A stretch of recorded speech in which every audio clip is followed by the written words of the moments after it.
ആകാശവാണി.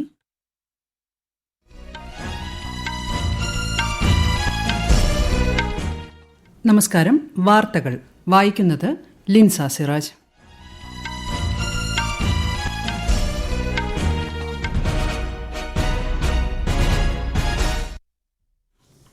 പ്രധാന വാർത്തകൾ. പ്രധാനമന്ത്രി നരേന്ദ്രമോദി ജനങ്ങളുമായി ആശയങ്ങൾ പങ്കുവയ്ക്കുന്ന പ്രതിമാസ റേഡിയോ പ്രഭാഷണ പരിപാടി മൻ കി ബാത് നാളെ. മത്സ്യ ഉൽപാദനത്തിൽ രാജ്യത്ത് കഴിഞ്ഞ ദശാബ്ദത്തിൽ 126% വർധനയുണ്ടായതായി കേന്ദ്ര സഹമന്ത്രി ജോർജ് കുര്യൻ തൃശൂരിൽ. ജമ്മുകാശ്മീരിൽ ഉൾപ്പെടെ പാകിസ്ഥാൻ തുടരുന്ന മനുഷ്യാവകാശ ലംഘനങ്ങൾ അവസാനിപ്പിക്കണമെന്ന് ഇന്ത്യ. ഗ്രേ ലിസ്റ്റിൽ നിന്ന് ഒഴിവാക്കിയെങ്കിലും തീവ്രവാദ ധനസഹായം ഉൾപ്പെടെയുള്ളവ തുടരാൻ ശ്രമിക്കരുതെന്ന് പാകിസ്ഥാന് മുന്നറിയിപ്പ് നൽകി സാമ്പത്തിക കുറ്റകൃത്യങ്ങൾ തടയുന്നതിനുള്ള കർമ്മസേന. കേരളത്തിൽ ശക്തമായ മഴയും കാറ്റും തുടരുമെന്ന് കേന്ദ്ര കാലാവസ്ഥാ വകുപ്പ്. കേരള, ലക്ഷദ്വീപ്, കർണാടക തീരങ്ങളിൽ ഇന്നും നാളെയും മത്സ്യബന്ധനത്തിന് വിലക്ക്. ഇന്ത്യ ഓസ്ട്രേലിയ ഏകദിന ക്രിക്കറ്റ് പരമ്പരയിലെ അവസാന മത്സരത്തിൽ ഓസ്ട്രേലിയക്കെതിരെ ഇന്ത്യയ്ക്ക് 237 റൺ വിജയലക്ഷ്യം. വാർത്തകൾ വിശദമായി. പ്രതിമാസ റേഡിയോ പ്രഭാഷണ പരിപാടിയായ മൻ കി ബാത്തിലൂടെ പ്രധാനമന്ത്രി നരേന്ദ്രമോദി നാളെ രാവിലെ 11-ന് ജനങ്ങളുമായി ആശയങ്ങൾ പങ്കുവയ്ക്കും. പരിപാടിയുടെ 127-ാം പതിപ്പാണിത്. ആകാശവാണിയുടെ എല്ലാ നിലയങ്ങളും ദൂരദർശനും മൻ കി ബാത്ത് പ്രക്ഷേപണം ചെയ്യും. മത്സ്യ ഉൽപാദനത്തിൽ രാജ്യത്ത് കഴിഞ്ഞ ദശാബ്ദത്തിൽ 126% വർധനയുണ്ടായതായി കേന്ദ്ര സഹമന്ത്രി ജോർജ് കുര്യൻ. തൃശൂരിൽ മത്സ്യബന്ധന മേഖലാ ബോധവൽക്കരണ പരിപാടിയുടെ കീഴിൽ കേരളത്തിലെ മത്സ്യത്തൊഴിലാളികളുമായി സംവദിക്കുകയായിരുന്നു കേന്ദ്ര സഹമന്ത്രി. മത്സ്യ ഉൽപാദന സംസ്കരണ മേഖലയിൽ ലോകത്തെ രണ്ടാമത്തെ രാജ്യമാണ് ഇന്ത്യ. IT മേഖല കഴിഞ്ഞാൽ വികസന കാര്യത്തിൽ 2ാം സ്ഥാനത്താണ് മത്സ്യബന്ധന മേഖല. അതിനാൽ രാജ്യത്തെ എല്ലാ മത്സ്യത്തൊഴിലാളികളെയും ആദരിക്കുന്നതായും അദ്ദേഹം പറഞ്ഞു. എത്രമാത്രം കാര്യക്ഷമമായിട്ടാണ് ഇവിടെ പ്രവർത്തനം നടക്കുന്നത് എന്നുള്ളതിന്റെ ഒരു ഉദാഹരണമാണ് 1347.55 കോടിയാണ് കേരളത്തിന് കൊടുത്തിരിക്കുന്നത്. കേരളത്തിന് ഈ മേഖലയിൽ പൂർണ്ണമായിട്ടുള്ള സഹകരണമാണുള്ളത്. അതിൻ്റെ അകത്ത് യാതൊരുവിധ അഭിപ്രായ വ്യത്യാസവുമില്ല. അതുകൊണ്ടാണ് കേരളത്തിൽ അനേകം പദ്ധതികൾ അത് നമുക്ക് നടപ്പിലാക്കാൻ വേണ്ടി സാധിച്ചത്. ബീഹാർ നിയമസഭാ തെരഞ്ഞെടുപ്പിന് മുന്നോടിയായി രാഷ്ട്രീയ പ്രചാരണത്തിൽ നിർമ്മിത ബുദ്ധിയുടെയും കൃത്രിമ ഉള്ളടക്കത്തിന്റെയും ഉപയോഗം സംബന്ധിച്ച് തെരഞ്ഞെടുപ്പ് കമ്മീഷൻ നിർദ്ദേശം പുറപ്പെടുവിച്ചു. പ്രചാരണ ആവശ്യങ്ങൾക്കായി ഉപയോഗിക്കുന്നതോ പ്രചരിപ്പിക്കുന്നതോ ആയ AI ദൃശ്യങ്ങൾ, ചിത്രം, ഓഡിയോ എന്നിവ വ്യക്തമായി ലേബൽ ചെയ്യാൻ കമ്മീഷൻ രാഷ്ട്രീയ പാർട്ടികളോടും സ്ഥാനാർത്ഥികളോടും ആവശ്യപ്പെട്ടു. കൂടാതെ അത്തരം ഉള്ളടക്കം സൃഷ്ടിച്ച സ്ഥാപനത്തിന്റെ പേര് വ്യക്തമായി വെളിപ്പെടുത്തണമെന്നും കമ്മീഷൻ ആവശ്യപ്പെട്ടു. PM ശ്രീ പദ്ധതി നടപ്പാക്കുന്നതിനുള്ള ധാരണാപത്രത്തിൽ ഒപ്പുവെച്ചതിന് കേരള സർക്കാരിനെ അഭിനന്ദിച്ച് വിദ്യാഭ്യാസ മന്ത്രാലയം. നൈപുണ്യ വികസനത്തിന് ഊന്നൽ നൽകി സ്കൂളുകളെ മികവിന്റെ കേന്ദ്രങ്ങളാക്കി മാറ്റാൻ ഇത് സഹായിക്കുമെന്ന് മന്ത്രാലയം വ്യക്തമാക്കി. അതേസമയം വിദ്യാർത്ഥികൾക്ക് അർഹതപ്പെട്ട കേന്ദ്ര ഫണ്ട് നഷ്ടമാകാതിരിക്കാനാണ് PM ശ്രീ പദ്ധതിയിൽ ഒപ്പുവെച്ചതെന്ന് വിദ്യാഭ്യാസ മന്ത്രി വി ശിവൻകുട്ടി പറഞ്ഞു. 4 ദിവസം നീണ്ടുനിൽക്കുന്ന ഛഠ് പൂജ ആഘോഷങ്ങൾക്ക് ഇന്ന് തുടക്കം. പ്രകൃതിയെ ആരാധിക്കുന്നതിന്റെ പ്രതീകമായി സൂര്യദേവന് സമർപ്പിച്ചിരിക്കുന്ന ഉത്സവമാണിത്. ഉത്സവത്തോടനുബന്ധിച്ച് ഭക്തർ പ്രത്യേക പ്രാർത്ഥനകളും ഉപവാസവും നടത്തും. രാജ്യത്തുടനീളമുള്ള ഭക്തർക്ക് പ്രധാനമന്ത്രി നരേന്ദ്രമോദി ആശംസകൾ നേർന്നു. ഛഠ് പൂജ ആഘോഷങ്ങളോടനുബന്ധിച്ച് വിപുലമായ യാത്രാ സൌകര്യമൊരുക്കി ഇന്ത്യൻ റെയിൽവേ. യാത്രക്കാരുടെ ബാഹുല്യം പരിഗണിച്ച് 6181 പ്രത്യേക ട്രെയിൻ സർവീസുകളാണ് റെയിൽവേ ഏർപ്പെടുത്തിയിരിക്കുന്നത്. ഈ മാസം 28 മുതൽ നവംബർ വരെ അധിക സർവീസുകൾ തുടരുമെന്ന് റെയിൽവേ ബോർഡ് അറിയിച്ചു. ബീഹാറിൽ ഏകദേശം 30 സ്റ്റേഷനുകൾ, ഹോൾഡിംഗ് ഏരിയകൾ, അധിക ടിക്കറ്റ് കൌണ്ടറുകൾ, CCTV നിരീക്ഷണ സംവിധാനം എന്നിവ ഏർപ്പെടുത്തിയിട്ടുണ്ട്. National pension system, unified pension scheme എന്നിവയ്ക്ക് കീഴിലുള്ള കേന്ദ്ര സർക്കാർ ജീവനക്കാർക്ക് LC75 BLC നിക്ഷേപാവസരങ്ങൾ വിപുലീകരിക്കുന്നതിന് കേന്ദ്ര സർക്കാർ അംഗീകാരം നൽകി. സർക്കാരിതര വരിക്കാർക്ക് ലഭ്യമാകുന്നതുപോലെ വിശാലമായ നിക്ഷേപ അവസരങ്ങൾ വേണമെന്ന ജീവനക്കാരുടെ ദീർഘകാല ആവശ്യം പരിഗണിച്ചാണ് തീരുമാനം. ഇതോടെ വ്യക്തിഗത മുൻഗണനകളെ അടിസ്ഥാനമാക്കി വിരമിക്കൽ സമ്പാദ്യം കൈകാര്യം ചെയ്യുന്നതിന് കൂടുതൽ നിക്ഷേപ പദ്ധതികൾ തിരഞ്ഞെടുക്കാൻ കേന്ദ്ര സർക്കാർ ജീവനക്കാർക്ക് അവസരമൊരുങ്ങും. ഈ വാർത്തകൾ ആകാശവാണിയിൽ നിന്ന്.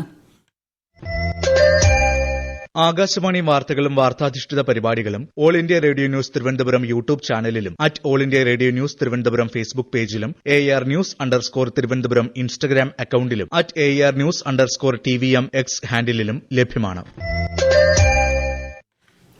ശബരിമല സ്വർണ്ണപ്പാളി ക്രമക്കേട് കേസിൽ ജസ്റ്റിസ് KT ശങ്കരന്റെ നേതൃത്വത്തിലുള്ള പ്രത്യേക അന്വേഷണ സംഘം ആറന്മുള സ്ട്രോങ് റൂമിൽ പരിശോധന ആരംഭിച്ചു. 5 അംഗ സംഘമാണ് പരിശോധനയ്ക്കായി എത്തിയിട്ടുള്ളത്. കേസിൽ ഹൈക്കോടതി നിയോഗിച്ച അമിക്കസ് ക്യൂരിയാണ് ജസ്റ്റിസ് KT ശങ്കരൻ. അദ്ദേഹത്തിന്റെ നേതൃത്വത്തിൽ ഈ മാസം 3 ദിവസം ശബരിമലയിലും പരിശോധന നടന്നിരുന്നു. ശബരിമലയിലെ സ്വർണ്ണപ്പാളി ക്രമക്കേടിൽ BJPയുടെ രാപ്പകൽ സെക്രട്ടേറിയറ്റ് ഉപരോധം തുടരുന്നു. സമരക്കാർക്കിടയിലൂടെ കടന്നുപോകാൻ ശ്രമിച്ച ഓട്ടോറിക്ഷ തടഞ്ഞതിനെ തുടർന്ന് വാക്കുതർക്കവും സംഘർഷവും ഉണ്ടായി. ഇന്നലെ രാത്രി 7 മണിയോടെയാണ് സെക്രട്ടേറിയറ്റിന് മുന്നിൽ BJPയുടെ ഉപരോധ സമരം ആരംഭിച്ചത്.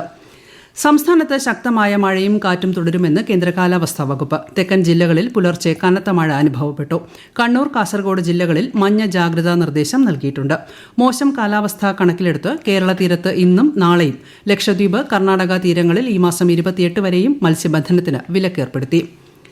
പാകിസ്ഥാൻ നിയമവിരുദ്ധമായി കൈവശപ്പെടുത്തിയിരിക്കുന്ന പ്രദേശങ്ങളിൽ, പ്രത്യേകിച്ച് ജമ്മു കാശ്മീരിൽ തുടരുന്ന ഗുരുതര മനുഷ്യാവകാശ ലംഘനങ്ങൾ അവസാനിപ്പിക്കണമെന്ന് ഇന്ത്യ പാകിസ്ഥാനോട് ആവശ്യപ്പെട്ടു.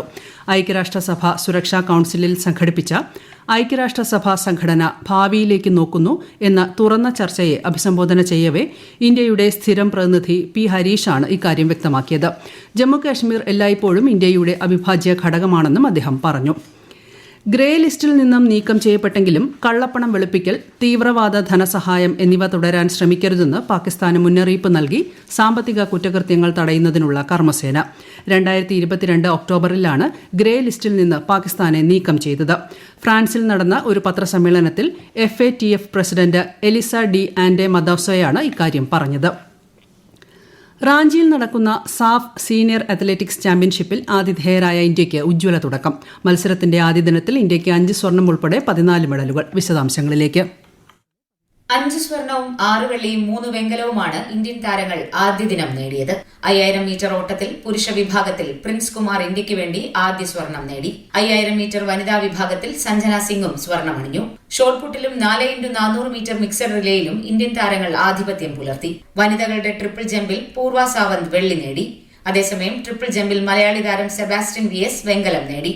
ആദ്യമായാണ് സെബാസ്റ്റ്യൻ ഇന്ത്യൻ ജേഴ്സി അണിഞ്ഞ് മത്സരിക്കാൻ ഇറങ്ങുന്നത്. സെബാസ്റ്റ്യന് അടുത്ത ഒളിമ്പിക്സ് ടീമിൽ ഇടം നേടാനാകട്ടെ എന്ന് ഉന്നത വിദ്യാഭ്യാസ വകുപ്പ് മന്ത്രി R. ബിന്ദു ആശംസിച്ചു.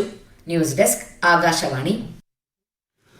ഓസ്ട്രേലിയക്കെതിരായ ഏകദിന ക്രിക്കറ്റ് പരമ്പരയിലെ അവസാന മത്സരത്തിൽ ഇന്ത്യയ്ക്ക് 237 റൺ വിജയലക്ഷ്യം. ടോസ് നേടി ബാറ്റിംഗിനിറങ്ങിയ ഓസ്ട്രേലിയ 20 ബോൾ ബാക്കി നിൽക്കെ 236 റൺസിൽ എല്ലാവരും പുറത്തായി.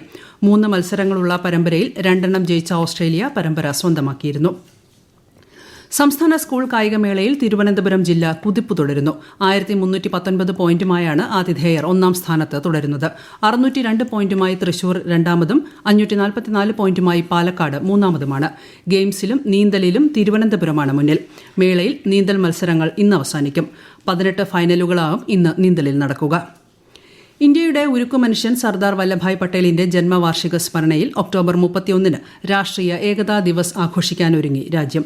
ആഘോഷത്തിന്റെ ഭാഗമായി ഗുജറാത്തിലെ ഏകതാ നഗറിൽ പ്രൌഢമായ പരേഡും സാംസ്കാരികോത്സവവും സംഘടിപ്പിക്കും.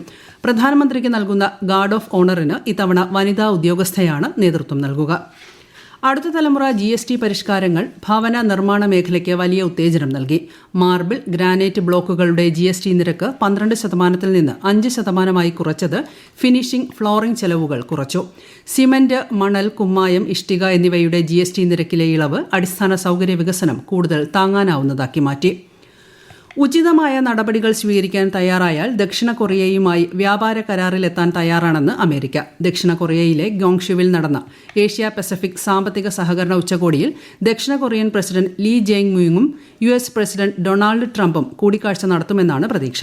ഈ മാസം 31 മുതൽ അടുത്ത മാസം 1 വരെയാണ് ഉച്ചകോടി. ദക്ഷിണ കൊറിയയുമായുള്ള കപ്പൽ നിർമ്മാണത്തിൽ സഹകരണം ശക്തിപ്പെടുത്തുന്നതിൽ ട്രംപ് ഭരണകൂടത്തിന്റെ താൽപര്യവും US അറിയിച്ചിട്ടുണ്ട്. ദേശീയ ജൈവ വൈവിധ്യ അതോറിറ്റി UPയിലെയും സിക്കിമിലെയും ബയോഡൈവേഴ്സിറ്റി മാനേജ്മെന്റ് കമ്മിറ്റികൾക്ക് 18.3 ലക്ഷം രൂപ അനുവദിച്ചു. 2002 ബയോളജിക്കൽ ഡൈവേഴ്സിറ്റി ആക്ടിന്റെ കീഴിൽ പ്രവർത്തിക്കുന്ന ആക്സസ് ആൻഡ് ബെനഫിറ്റ് ഷെയറിംഗ് തുകയാണിത്. ഫണ്ടുകൾ അതത് സംസ്ഥാന ബയോഡൈവേഴ്സിറ്റി ബോർഡുകൾ വഴി നേരിട്ട് 2 BMCകളിലേക്ക് കൈമാറി. പ്രധാന വാർത്തകൾ വീണ്ടും. പ്രധാനമന്ത്രി നരേന്ദ്രമോദി ജനങ്ങളുമായി ആശയങ്ങൾ പങ്കുവയ്ക്കുന്ന പ്രതിമാസ റേഡിയോ പ്രഭാഷണ പരിപാടി മൻ കി ബാത് നാളെ. മത്സ്യോൽപാദനത്തിൽ രാജ്യത്ത് കഴിഞ്ഞ ദശാബ്ദത്തിൽ 126% വർധനയുണ്ടായതായി കേന്ദ്ര സഹമന്ത്രി ജോർജ് കുര്യൻ തൃശൂരിൽ. ജമ്മു കാശ്മീരിൽ ഉൾപ്പെടെ പാകിസ്ഥാൻ തുടരുന്ന മനുഷ്യാവകാശ ലംഘനങ്ങൾ അവസാനിപ്പിക്കണമെന്ന് ഇന്ത്യ. ഗ്രേ ലിസ്റ്റിൽ നിന്ന് ഒഴിവാക്കിയെങ്കിലും തീവ്രവാദ ധനസഹായം ഉൾപ്പെടെയുള്ളവ തുടരാൻ ശ്രമിക്കരുതെന്ന് പാകിസ്ഥാന് മുന്നറിയിപ്പ് നൽകി സാമ്പത്തിക കുറ്റകൃത്യങ്ങൾ തടയുന്നതിനുള്ള കർമ്മസേന. കേരളത്തിൽ ശക്തമായ മഴയും കാറ്റും തുടരുമെന്ന് കേന്ദ്ര കാലാവസ്ഥാ വകുപ്പ്. കേരള, ലക്ഷദ്വീപ്, കർണാടക തീരങ്ങളിൽ ഇന്നും നാളെയും മത്സ്യബന്ധനത്തിന് വിലക്ക്. ഇന്ത്യ ഓസ്ട്രേലിയ ഏകദിന ക്രിക്കറ്റ് പരമ്പരയിലെ അവസാന മത്സരത്തിൽ ഓസ്ട്രേലിയക്കെതിരെ ഇന്ത്യയ്ക്ക് 237 റൺ വിജയലക്ഷ്യം. വാർത്തകൾ കഴിഞ്ഞു. അടുത്ത വാർത്താ പ്രക്ഷേപണം വൈകുന്നേരം 6:30.